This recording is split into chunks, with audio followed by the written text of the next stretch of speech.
नमस्कार. Pride news India या news चॅनलमध्ये आपलं स्वागत आहे. मी आहे आपला मित्र दीपक भोर पाटील.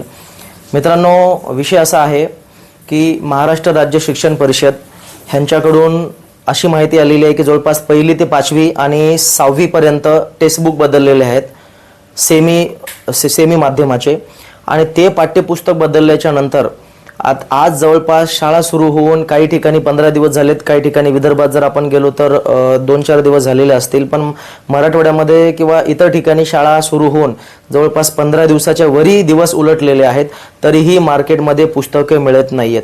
काही जिल्हा परिषद शाळेमध्ये सुद्धा पाठ्यपुस्तक मिळत नाहीयेत. शिक्षकांना प्रॉब्लेम झालेला आहे की धडे शिकवायचे कसे, शिकवलेल्या धड्यांवर प्रश्न उत्तर द्यायचे कसे, मुलांकडे पाठ्यपुस्तक अवेलेबल नाहीये, वर्कबुक अवेलेबल नाहीये, काही ठिकाणी तर रीडर पण मिळत नाहीये, डिक्शनरी आपण त्याला म्हणतो. आता डिक्शनरी आणि वर्कबुक हे जवळपास अदर कंपनीचं असू शकतं, पण जे काही शिक्षण परिषद आहे, तुम्ही टेक्स्टबुक तर अवेलेबल करून देऊ शकता ना.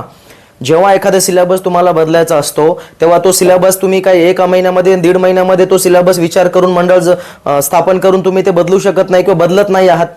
मग तुम्हाला जर सिलेबस बदलायचा असेल तर जवळपास अंदाजात्मक कमीत कमी 1 वर्ष अगोदर किंवा 6 महिने अगोदर तरी तुम्हाला माहिती असली पाहिजे की हे टेक्स्टबुक आपल्याला पुढच्या वर्षी बदलायचं आहे किंवा बदलल्या जावं. मग 6 महिने किंवा 1 वर्ष 2 वर्ष जर अगोदर तुम्हाला माहिती असेल तर तुम्ही त्या टेक्स्टबुकवर पाठ्यपुस्तकावर जे काही पुस्तकं छापण्यासाठी म्हणा किंवा बनवण्यासाठी म्हणा जे काही कालावधी लागतो ते अगोदर तुम्ही प्रिपेअर का राहत नाही. हे जे काही मुलांना प्रॉब्लेम होत आहेत, आता 1ली पासून 1ली 2री 3री 5वी पर्यंत किंवा 6वी पर्यंत मुलं काही जास्त मोठे नसतात, त्यांना पाठ्यपुस्तक लागतच असतं एखादी कविता किंवा धडा शिकण्यासाठी.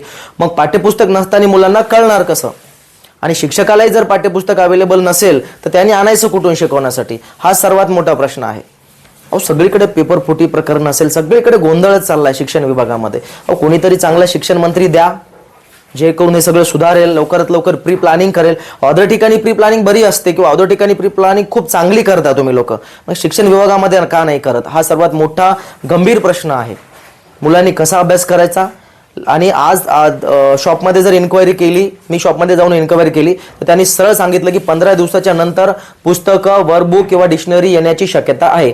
वर्कबुक आणि डिक्शनरी सोडा, हे प्रायव्हेट झालेलं आहे अदर कंपनीकडून, पण पाठ्यपुस्तक येण्यासाठी सुद्धा काही प्रमाणात पुस्तकं आलेले नाही आहेत. मी काही जिल्ह्यात, काही तालुक्यात, काही गावात सांगतोय, त्यांचं काय सगळीकडे पोहोचलं पाहिजे याची जिम्मेदारी महाराष्ट्र शिक्षण परिषद किंवा जे काही पुस्तक मंडळ आहे, छापील पुस्तक मंडळ आहे, त्यांची ही जिम्मेदारी असते.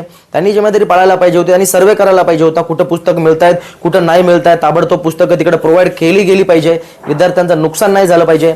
आणि तुम्ही हे म्हणजे काय चाललंय, तुम्ही असं म्हणाल की अहो आम्हाला पुस्तक छापण्यासाठी वेळ मिळाला नाही, असं तसं जे काय असेल ते. 6 महिने 1 वर्ष अगोदर 2 वर्ष अगोदर तुमचा प्री प्लॅन असतो, जे की आता 9वी असं ऐकण्यात आलं की 9वी आणि 10वीची पुस्तकं 2029 मध्ये कदाचित बदलण्याची शक्यता आहे. अंदाजात्मक मागे पुढे वर्ष होऊ शकतं. मग तुम्हाला माहिती नव्हतं का की जे काही 6वीचा सिलेबस असेल, 5वीचा सिलेबस असेल किंवा 4थी 3रीचा सिलेबस असेल हे बदलायचा आहे. मग ह्याचं तयारी तुम्ही प्री प्लॅनिंग छापण्याची तयारी, पुस्तकं मार्केटमध्ये आले पाहिजे याची तयारी तुम्ही अगोदर नाही केली का? केली नसेल तर हा तुमचा सरळ सरळ आंधळा कारभार आहे असं म्हणायला हरकत नाही. हे कुठेतरी सुधरवा. येणारे जे काही वर्गाचे पुस्तकं, टेक्स्टबुक तुम्ही बदलणार आहात, ते टेक्स्टबुक पुस्तकं बदलून तुम्ही कुठेतरी लवकरात लवकर मुलांना ते अवेलेबल होतील. शाळा भरण्याच्या अगोदर, शाळा उन्हाळ्यामध्ये जे काही सुट्ट्या असतात, जूनमध्ये शाळा सुरू होते, ते सुरू होण्याच्या अगोदर पुस्तकं मार्केटमध्ये अवेलेबल व्हायला पाहिजे. हे झालं तुमचं प्री प्लॅनिंग. आणि हे जर तुम्ही केलं तर विनंती आहे तुम्हाला हात जोडून की विद्यार्थ्यांचं नुकसान नका करू, त्यांच्या भविष्याकडे बघा. आणि जर त्यांना लवकर पुस्तकं अवेलेबल झाले तर शिक्षकही चांगल्या प्रकारे शिकू शकतात टेक्स्टबुक घेऊन, आणि मुलंही त्याचा चांगला अभ्यास करू शकतात. तर कुठेतरी तुम्ही विचार करा आणि तुम्ही विचार नक्की करसाल अशी अपेक्षा आहे. आणि विद्यार्थ्यांचं कुठेतरी नुकसान न होणे किंवा होणार नाही याची तुम्ही दक्षता घ्याल अशी अपेक्षा आहे. धन्यवाद. जय हिंद, जय महाराष्ट्र.